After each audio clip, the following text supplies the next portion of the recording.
Hello all, welcome back to my channel. I know it's been a while, but today I thought I would do something a little bit fun as it's coming up towards the end of 2020, which has taken about 37 years to get through. And I thought I would just share with you a very short but very long wrap up. I'm only discussing 5 books in this whole video. I know this video is already far too long if you look at the time. I'm just sort of going over a few discussions about them, and I will briefly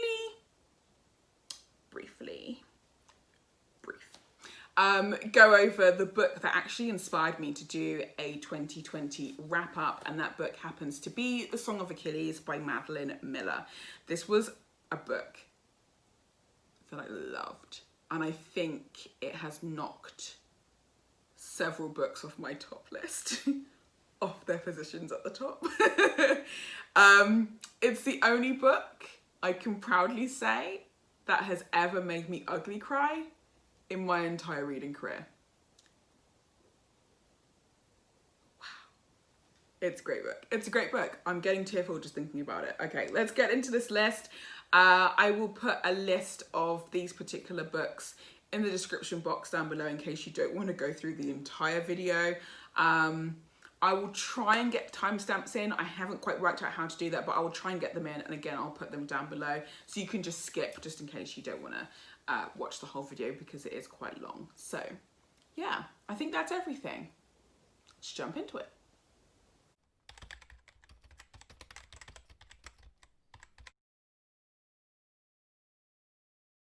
One of the first books that I read on my Kindle, and I devoured it in quite a short space of time, I want to say, was The Existentialist Cafe by Sarah Bakewell. Now, this book, I mean, I've seen it in physical form. It's quite a chunky book.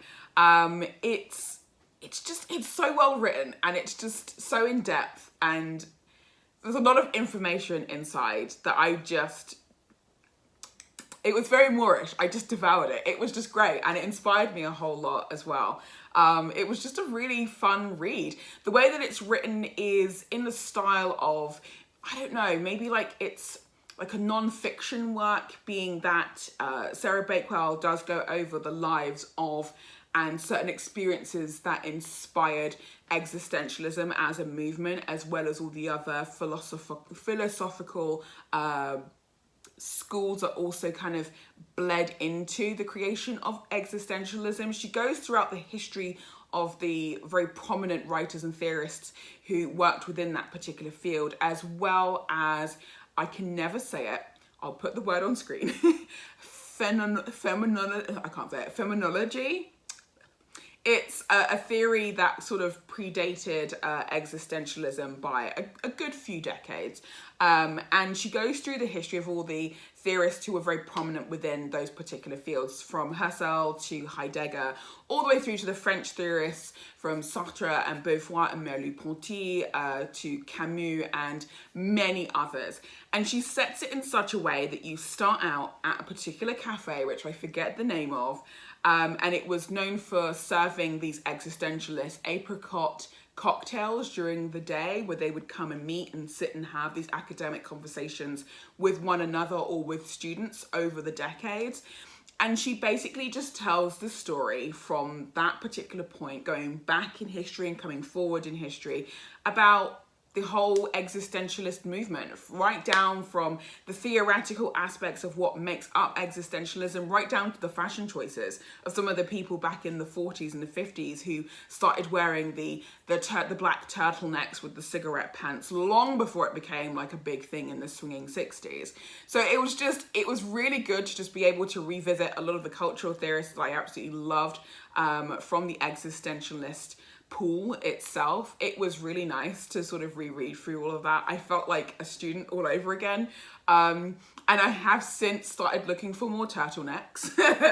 I haven't got very many. I've only got 3 black turtlenecks, but it makes me feel a lot more kind of, I don't know, it makes me feel more like my old self again. I'm able to understand existentialism in my own way, not in such a sort of like pessimist or a nihilist manner, but it definitely sort of got me reading like a lot of existentialist novels again. So I've started reading Nausea by Sartre as a result of reading this book. I have just remembered I had a copy of The Pigeon by Patrick Suskind here, so I'm going to be rereading that one. Anything that seems absurd or existentialist, I'm now just back into it. It's just what I'm doing right now. And it was purely just because I decided to jump back into critical theory and literary theory just for the fun of it, because I like to do that at least once a year. So yeah, The Existentialist Cafe was one book that I absolutely loved. I do highly recommend it if you are into critical theory or academic reads and you just want to have a good gander or maybe revisit some of the texts that you may have studied back when you were at university. But it's definitely a good book to get into, and even if you aren't up to date or can feel sometimes a little bit intimidated by the idea of critical theory or anything like that, this is a very easy and very approachable book, and it's so funny in parts. It's just easy to access and read. It's a great book. If you want to know about existentialism, I would definitely say this is a book that's a good starter for you. Start here and then work your way through all the other books that Bakewell ends up listening and discussing at length throughout this particular book. So that's The Existentialist Cafe. I highly recommend it. Yeah, they definitely got 5 out of 5 from me. So yeah. Next book. The next book that I'm going to be discussing very briefly, because while I liked the book, I can't describe it in a way that would actually make sense. It's a very short book. It's like a large essay, but like in a really short form. It's The Hatred of Poetry by Ben Lerner. Now, Ben Lerner is one of my favorite writers at the moment. He has been for a while. I think it was way back in... It was like Christmas time. I was in London. I don't remember what year it was. I can't remember if I was actually there at uni or if it was after I graduated. I don't quite remember, but that's when I first came across him as an author. And I first read Leaving the Atocha Station, and I absolutely loved it. I just thought, what a pretentious... I love it. I love this book. I like it. It's definitely up my alley. It's straightforward. Again, it's easily accessible. It talks about art. And there's this guy who's just an absolute pretentious idiot and he just loves to lie all the time. And I love it. So I got really interested from that point in wanting to check out more of Ben Lerner's works. And I did come across The Hatred of Poetry way back then, but I never really sort of dived into it at the time. I was busy doing other things. But I did get around to reading it this year and I absolutely enjoyed it. It's a really great treatise or a diatribe on the discussion of why people hate poetry, but yet they love it. There's like a really deep cultural, to some degree, sort of agreed census that most people love and hate poetry. Or not even most people, just the people who are forced to write poetry, study poetry, work within the realms of poetry. They love and they hate it because of how it has developed and how it has changed and how it just, I don't know, it's just, poetry is just one of those things. You either like it or you don't. But if you like it, then it's almost assumed that you absolutely love poetry, and that isn't necessarily the case. I love poetry, I love writing poetry, but I also find that because I also sit and read my own poetry and then I'm editing my poems, I hate it at the same time. I can't put my finger on what it is, but Ben Lerner is able to do that several times throughout this work. So if you are someone who is intrigued by poetry, you like poetry, you don't necessarily have to write your own poetry, but you want to know what other people also think, especially from an academic point of view, this is definitely a book that you should definitely check out. There were so many parts throughout this whole essay, I was like, oh, that hits the nail right on the head. But I just can't think of any examples right now, and it's kind of terrible.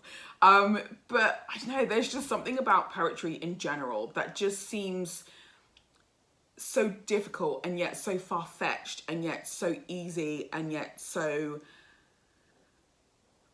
undeniably real, and it's so strange. And there's a very famous quote, I can't remember if he was the one who put it in his book or I can't remember who it was that said it, but they said there is no art that has been so damned than poetry. And I completely and utterly agree. Like, you can look at artworks and think, amazing. You can look at books and think, amazing, whether it's fiction or non-fiction.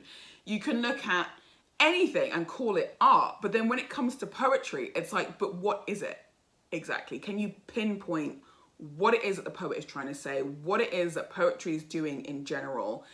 Do you understand poetry as a genre? Do you know what I mean? It's a very strange topic, and I really like the fact that Ben Lerner was able to tackle it for this particular book. So yeah, 5 out of 5. I would highly recommend this book, but it's a very, very quick read.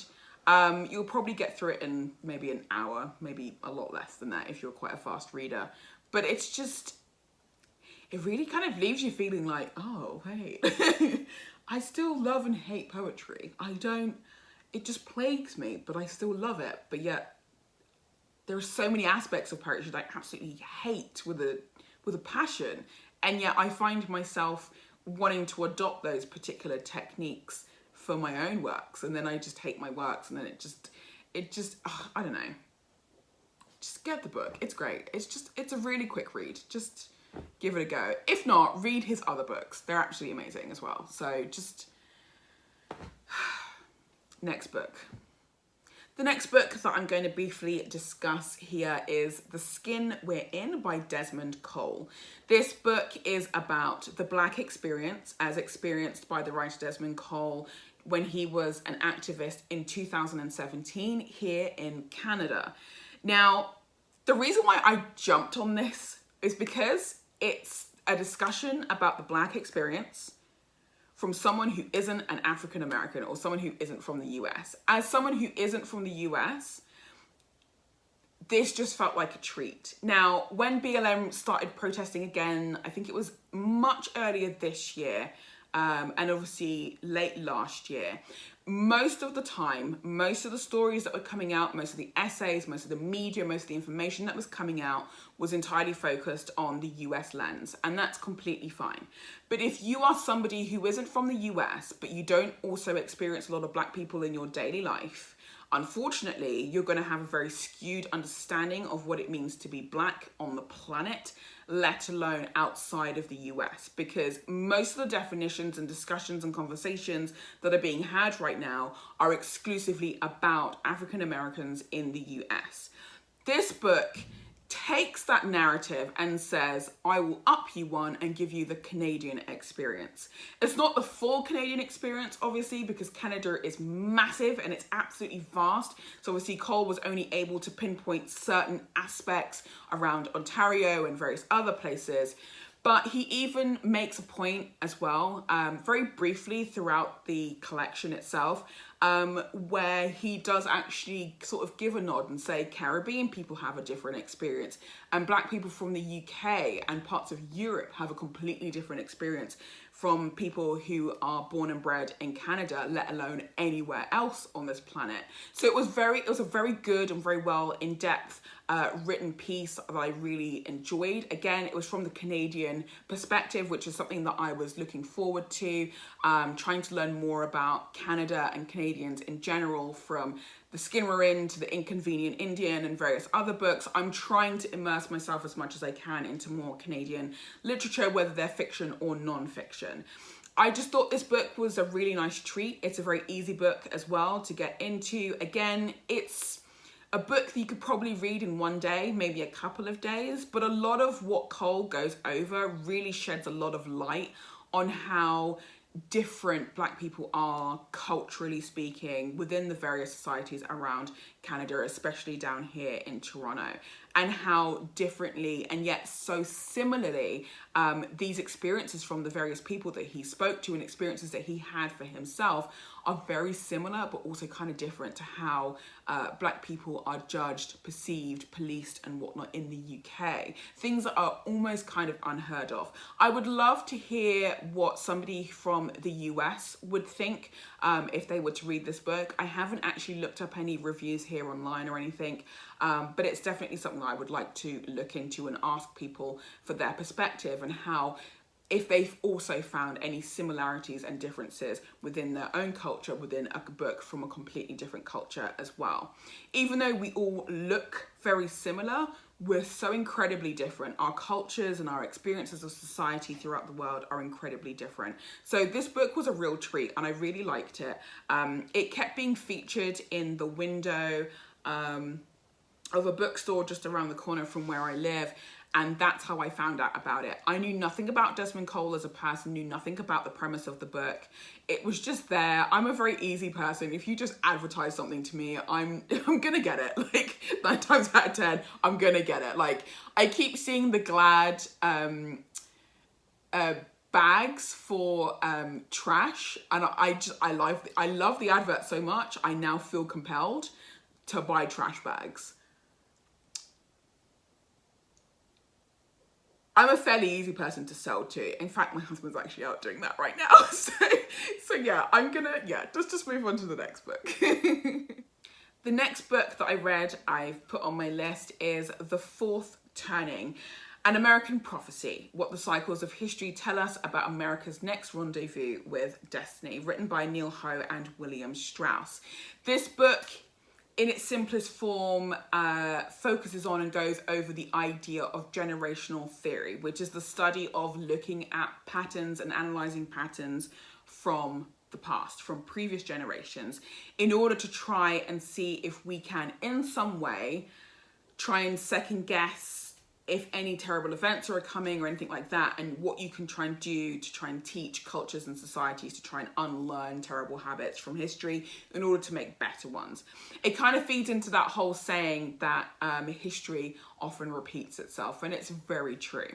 What Strauss goes over in this book goes all the way back to ancient Babylon, ancient Egypt, all the way through to 1996 when the book was about to come out.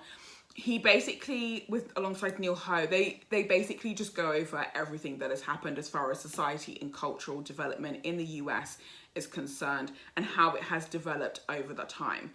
All the things that have changed, from racial politics to just general politics to healthcare, you name it.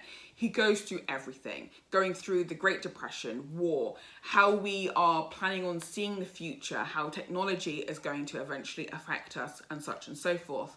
Toward the end of the book, in which he then starts laying out the theory of the fourth turning, all the things that he guesses, or the two of them start guessing together, from 1997 onwards up until now, and going on even further. So far, a lot of the information that he has put in that section of the book has been eerily correct. And it's kind of crazy. And it was at that point when I started reading through that part of the book, The Fourth Turning, because obviously the book was published just before The Fourth Turning became a thing. It was still sort of the end of the third turning. A lot of it has already come to pass, and it's scary. It's weird, and it's so strange. But at the same time, from an academic and a non-fiction point of view, it's also quite interesting to see that, yeah, history really does repeat itself. And sometimes when it does repeat, can it be done for the better or can it be done for the worst? During the third turning, we went through the Great Depression. We went through that again in 2005, let's put that in brackets, 2007, 2008. We had like another mini Great Depression, which we're still dealing with the remnants of today. It's just really fascinating to sort of see how things were dealt with back in the past and how we either are failing to deal with those issues in the same way today, or the issues that we've got are like mutated, slightly more terrible versions of what happened way back then. It's crazy to see that each generation has gone through its own set of weird events, strange climates, and then we're going through the same thing. It just seems so inevitable that every single generation from this point on is never going to find a generation or a time in their lives where they're actually ever going to experience real peace for what it is. And it's crazy to think that. I would definitely say it's recommended reading if you're somebody who's really into politics and seeing how things are changing, especially since 2015 onwards. If you want to try and get a much more I don't know, I guess a more in-depth look at the analysis and the patterns of generational theory, this is definitely a good book to start with. And it will really help give you some insight and understanding of where our society is going. Like I said, it's been very eerie and very creepy in how Strauss was able to theorize these things that would happen, and they have since happened in the last 10 or so years. It's just a really good read. So if you want to do more cultural and critical theory, as well as generational theory, I would highly recommend checking out this book. It's too big a book for me to really sort of condense into just a few sentences. So I think I'm just going to stop talking about it, but I would highly recommend checking it out if that is your thing, or if it's not your thing, check it out anyway. You might be surprised by what has happened throughout history, and you might be surprised by what we're going to be learning from this point on. So I don't know, it'd be interesting to see how society continues to go on, the global society as well as the various cultures within it. So I don't know, it's just a really great book. I really liked it. The very last book is Song of Achilles by Madeline Miller. This was the book that inspired me to actually do this wrap-up video in the first place. It also happens to be the first ever book that made me ugly cry. I love this story. It was so beautifully written. Madeline Miller has a way with storytelling and really hooking you from the first moment. And before I knew it, when I was reading along, I just was having fever dreams about how much I needed to get back to this book. I absolutely loved this book. Now, the story of Achilles is a well-known story that has been told many, many, many times throughout time. And no matter how many times it's been retold, and I'm so familiar with the story itself, Madeline Miller just had a way of retelling the story in her own way. And it just really portrayed Patroclus and Achilles in such a beautiful light. The two of them, their relationship, their love for one another, you could really feel it from every word, every paragraph and every page throughout this particular story. So it's definitely a story that I highly recommend. It's also a story that I would probably say is definitely up there now in my top 10. I'm just not entirely sure what part of my top 10 it would be in, but it's definitely going to be regarded as a very highly recommended book on that particular personal list of mine. But yeah, I absolutely love this story. It's just, it was perfect. That's the only way I could describe it. It was amazing. It was a journey. It was fabulous. It was great to be on. I loved all the characters. I loved the way that she portrayed the characters, the imagery that she brought about with the words and how she wrote about these characters. It was just really intense. But more than anything, and I think that's the one thing about this story that most people do absolutely fall in love with, it's the fact that she didn't have to use any stupid cliches or anything like that when it came to the relationship between Patroclus and Achilles. She was like, look, they loved each other. They had a powerful relationship, and I want you as the reader to see and witness that relationship and in some way feel like you're kind of akin to it as well. And I did feel that way. They were just such beautiful, strong, and such gentle warriors, and their story just, it's lasted centuries, and I think it's going to continue lasting centuries.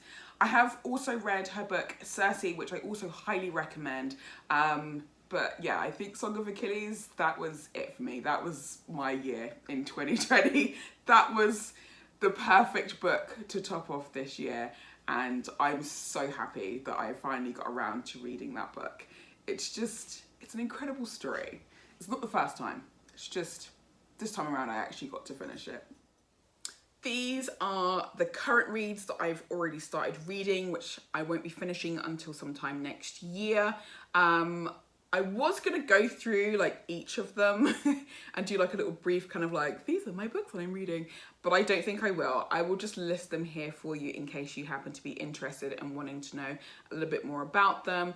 But otherwise, yeah, if you happen to be involved with the Infinite Jest reread or the reading, there should be something up over on the Infinite Jest subreddit over on Reddit. I'll put the link down below. And I think everyone starts reading the first 75 pages from the 1st of January.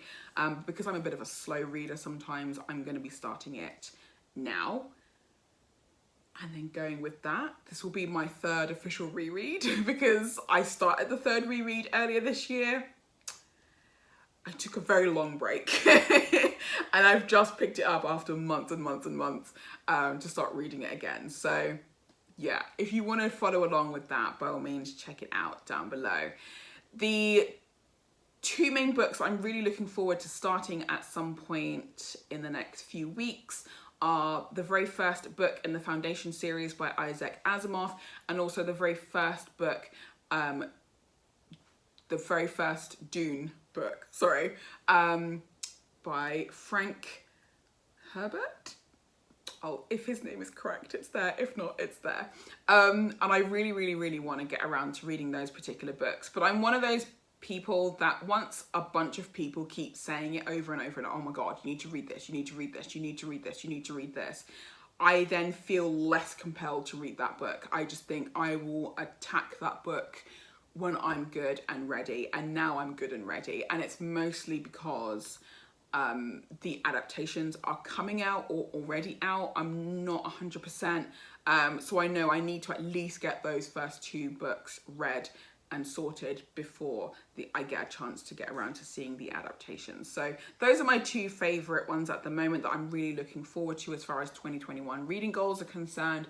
And I also want to start finishing up the Silmarillion by J.R.R. Tolkien. As a big fan of the Legendarium, this was the one book that I started years ago and I never got around to finishing it. But now, as I'm much older and I'm much better read and I can understand things a little bit better, I'm now attacking it this time around. And so far off this first read, it's actually been pretty easy to understand. There's a lot of names, but it's been pretty easy to understand. And so far it has been really, really fun. So yeah, I think that's it for the whole video. Yeah, I think that's everything. Thank you all for watching, and I'll see you all again soon. Have a wonderful new year.